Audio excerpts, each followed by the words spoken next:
मोहब्बत कीजिए, सुन्नतों पे चलिए, आका से मोहब्बत कीजिए और आसानी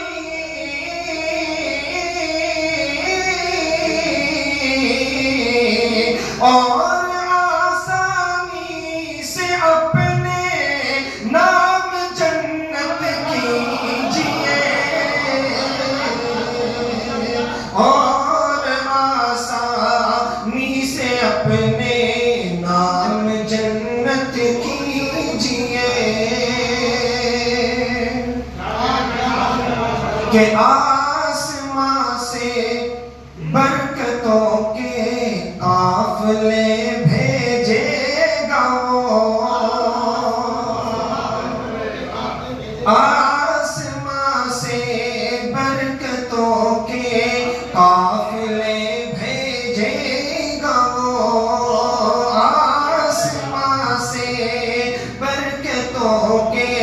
काफिले भेजेगा वो। अरे घर में कुरान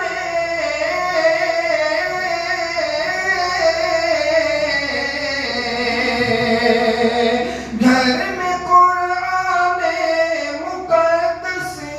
की तिलावत कीजिए, घर में कुरान मुक़द्दस